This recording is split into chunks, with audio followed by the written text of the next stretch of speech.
चैनपुर गांव का एक भोला भाला गरीब लेकिन हुनरमंद मोची था। वह अपनी पत्नी कलावती और बेटे कालू के साथ रहा करता था और मोची का काम किया करता था। लेकिन गांव में भी मॉडर्न चप्पल जूते आ जाने के कारण उसका धंधा बंद होने के कगार पर था, क्योंकि आजकल लोग नए नए डिजाइन के जूते व चप्पल पहनते थे और हाथ से बनाई हुई चप्पल उन्हें पसंद नहीं आती थी। ऐसे ही एक दिन कलावती सुंदर से कहती है, सुन रहे हो जी, कालू ने कल से कुछ खाया नहीं है, सूख कर कांटा हो गया है, घर में कुछ खाने को नहीं है। ओह, तो इसमें पूछना क्या था, साहब जी की दुकान से कुछ ले आती खाने के लिए। कल साहब जी की दुकान पर गई थी आटा लाने, लेकिन दुकानदार ने साफ मना कर दिया। बोला कि पहले का हिसाब चुकता करो, उसके बाद राशन मिलेगा। बात तो सही कह रहा है, साहब जी का बकाया ज्यादा हो भी गया है, पर क्या करें, कोई कस्टमर आता ही नहीं है दुकान पर। सब बगल के बाजार में खुले मॉल से मशीन से बने जूते ले आते हैं। तो शहर में जाकर ही कुछ काम क्यों नहीं करते? शहर में कमाई अच्छी है, क्यों ना वहीं चलें? तभी अचानक ही सुंदर को उल्टी हो जाती है और वह कराहने लगता है। बाबूजी, क्या हुआ आपको? ठीक तो है ना आप? कुछ खाने को दे दो, बहुत जोर से भूख लगी है, अब नहीं बचूंगा, मरे जाऊंगा मैं। कलावती, बाहर से कुछ घास ला कर ही दे दो, नमक छिड़क कर उसे चिबाऊंगा तो भूख तो कम होगा ना। ये आप कैसी बात कर रहे हो? कैसे दे दूं जी? पूरे घास पर तो बकरी और कुत्ते का मलमूत्र है, और आप कह रहे हो वो घास मैं आपको दे दूं खाने को? कोई बात नहीं, उसे धो कर ही दे दो, नहीं तो यह भूख मेरी जान लेकर ही जाएगी। पर 2 दिन से आप वही चबा कर खा रहे हैं, अभी इसी कारण आपको उल्टी हुई है। उल्टी में सारा घास ही निकला है। हे भगवान, हमारी मदद करो। कालू, अब मैं नहीं बचूंगा, तुम्हारे हाथ में जो बैगन है वही ही दे दो, खा लेता हूँ। बापूजी, ये बैगन नहीं, जूते लाला ने बनवाए थे, लेकिन अब बोल रहा है कि उनके दामाद ने विलायक से रीबॉक के जूते भेजे, इसलिए वो जूते नहीं लेगा अब। कालू, मुझे कुछ नहीं दिख रहा है, मेरा पेट मरोड़ रहा है, अब मैं नहीं बचूंगा। कालू बेटे, शहर चले जाना, नहीं तो सब भूख से मेरी तरह मर जाओगे। इसके बाद सुंदर को एक खून की उल्टी होती है और वह वहीं पर दम तोड़ देता है। कलावती दहाड़ मारकर रोने लगती है, जमीन पर अपने हाथों को पटक पटक कर चूड़ियां तोड़ देती है। उसके कानों में अब भी बाबूजी के अंतिम शब्द सुनाई दे रहे थे। कालू बेटे, शहर चले जाना, नहीं तो सब भूख से मेरी तरह मर जाओगे। कालू पेड़ों की सूखी हुई पत्तियों और टहनियों को इकट्ठा कर किसी तरह सुंदर मोची का अंतिम संस्कार करता है और 13वें दिन 5 ब्राह्मण को खाना खिलाता है और अपनी माँ से कहता है, चलो माँ, अब हम शहर चल रहे हैं, वहीं रहेंगे। अगले दिन अपने घर, खेत, खलिहान को बेचकर वह शहर चला जाता है। यहाँ एक रूम किराए पर लेकर रहने लगता है। वहीं बगल के रूम में रहने वाला अय्यर नारियल पानी बेचता है और दूसरे रूम में चनाचूर बेचने वाला झबरू बंगाली रहता है। एक दिन, ओ दादा, अरे कहाँ से हो? जब से आए हो गुमशुदा बन चुपचाप बैठे रहते हो, कोई काम धंधा ढूंढे या नहीं? कहो तो मैं लगा दूं काम। भैया, मैं बिहार से हूँ, जहाँ भी जाते हैं यहाँ एक्सपीरियंस मांगता है। मेरे पास तो चमड़ी का चप्पल, जूता ऐसे बनाने का एक्सपीरियंस है, इस वजह से मुझे कोई काम नहीं दे रहा है और अब समझ नहीं आ रहा कि क्या करूँ, कैसे गुजारा होगा इस शहर में। हैं? मेरा नाम है अय्यर पानी वाला। जूता ही बनाओ तुम, सफेद हो या काला। ये मॉल सब में जल्दी लगेगा ताला, क्योंकि हो रहा है गड़बड़ छाला। कैसे करूं स्टार्टर भाया, कोई नहीं दे रहा लोन, बैंक हो या लाला। कोई नहीं भाया, लोन देगा तुम्हें अय्यर पानी वाला, एडवर्टाइजिंग करेगा झबरू चनाचूरा वाला। भाया मैं खूब मेहनत करूंगा और ईमानदारी से काम करूंगा। जल्दी ही तुम लोगों का पैसा लौटाने को कोशिश करूंगा। ओ दादा, ईमानदारी की बीमारी को बंद करो तड़ातड़ी। जैसा पैसेंजर वैसे चलाओ गाड़ी, तभी चमकेगा बिजनेस तुम्हारी। झबरू बंगाली और अय्यर नारियल पानी वाले से लोन लेकर कालू मोची एक छोटा सा दुकान सुंदर शू स्टोर खोल देता है। उसके जूते सुंदर और टिकाऊ होते हैं। जल्द ही वह शहर के कस्टमर्स के टेस्ट और डिमांड को पहचान जाता है और उन्हें पसंद आए ऐसे जूते बनाने लगता है। अय्यर नारियल पानी वाला और झबरू चनाचूर वाला बिजनेस बढ़ाने में उसकी मदद करते हैं। आ जाए, अपने साइज के जूते ले जाए। सुंदर सैडोल और सस्ता, झटपट नाप दे जो रास्ता। भाई मेरे साइज के जूते यहाँ मिलेंगे क्या? मुझे भी जूते बनवाने हैं। मोटे पतले हो या पहलवान, या हो कहीं के वो सुल्तान, सबके लिए यहाँ जूता है श्रीमान। जाओ जाओ अंदर जाओ, सब है हमारे पास। आइए पहलवान जी, आप लोगों की मजबूती को ध्यान में रखकर मैंने इस जूते में गेंडे का चमड़ा यूज किया है। ये देखिए, बिल्कुल आपके लिए ही बना है ये जूता। अच्छा, जूता नहीं फटेगा इसका कोई गारंटी मिलेगा क्या? मेरे जूते हर 5 महीने में फट जाते हैं। मैं इस बात से बहुत परेशान हूँ। कितना ही महंगा जूता ले लूं, कोई भी नहीं टिकता है। तुम्हारे जूते की क्या गारंटी है? कुछ महंगा पड़ेगा, लेकिन 1 साल की गारंटी मिलेगी। इस बीच अगर जूता फट गया तो दूसरा मिलेगा।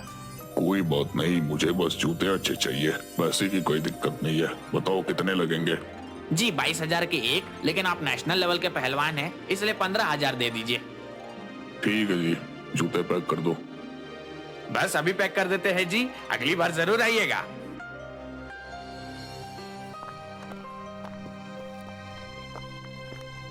ओ भाई अय्यर, जूते तो 6,000 रुपए के थे, तूने 15,000 रुपए में क्यों बेचे? ये तो धोखा हुआ ना। और मैं इसे धोखा देकर काम नहीं करूंगा, क्योंकि मैंने दुकान अपने बापू के नाम पर ली है और मैं उनका नाम खराब नहीं करूंगा। देख भाया, हम कोई धोखा नहीं दे रहे। सुनो, वो ठहरा पहलवान, जूते फट गए तो दूसरा जूता मुंह फट में ले जाएगा, इसलिए तो 2 जूते से ज्यादा दाम मैंने पहले ही ले लिए। अब अगर आया तो 1 जूता दे देना, बस तुम्हारे 2-2 जूते भी एक साथ निकल गए। फिर तो ठीक है, वैसे आइडिया तो सही है, लेकिन तरीका गलत है। दादा, आप बहुते भोले हो। इसी जूते को मॉल में या शोरूम में 20,000 से 22,000 रुपए में बेचेंगे, जिसमें advertising charges, staff charges, AC charges आदि एक कर लेंगे। आप दादा बढ़िया और मजबूत टिकाऊ सामान दे रहे हो, इतना पैसा तो लेना ही चाहिए। अरे सर, इसमें कोई चीटिंग नहीं है सर, इसे सेल्स स्किल्स कहते हैं। बड़े बड़े ब्रांड भी 200 रुपए के सामान को 2,000 रुपए में बेचते हैं। बड़े बड़े सेलिब्रिटी से ऐड करवाते हैं और पैसे हमसे दिलवाते हैं। ऐसे ही धंधा किया जाता है। अभी तुम इस शहर में नए हो, धीरे धीरे सब सीख जाओगे। भाई तुम लोगों का बात तो हमारे पल्ले नहीं पड़ रही है, लेकिन अपना बुद्धि लगाकर तो बाप खो चुका हूँ। अब देखते हैं तुम लोगों का तरीका से क्या होवत है। आओ भैया आओ, दीदी बाबू आओ, अपने बच्चे के लिए सुंदर जूता ले जाओ। आपको लगेगा कम दाम, बच्चे को मिलेगा आराम। मैडम खड़ी है दूर, बच्चे के लिए फ्री है चनाचूर।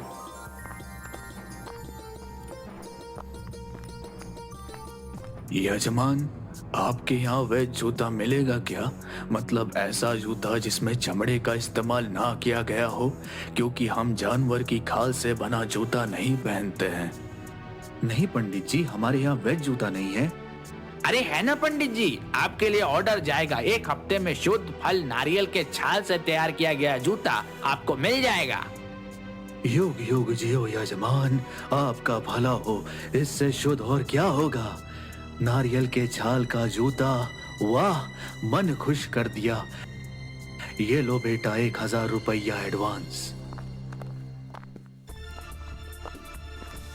कस्टमर लक्ष्मी होता है और लक्ष्मी को कभी ठुकराना नहीं चाहिए। जो आता है आने दो। जल्द ही तीनों की मेहनत रंग लाती है। उनके द्वारा छोटे से शुरू किया गया दुकान शहर का सबसे बड़ा लेदर शू का दुकान बन जाता है। अब तीनों अपनी अपनी फैमिली के साथ अपार्टमेंट में रहने लगते हैं और सभी बहुत खुश होते हैं। तीनों की जिंदगी पटरी पर आ जाती है और उस पर उनकी खुशहाल ट्रेन सरपट दौड़ती है। लेकिन इनकी दुकान की वजह से उनके सामने एक मॉल वाले को इनके काम से जलन होने लगती है। इस कालू का कुछ करना होगा।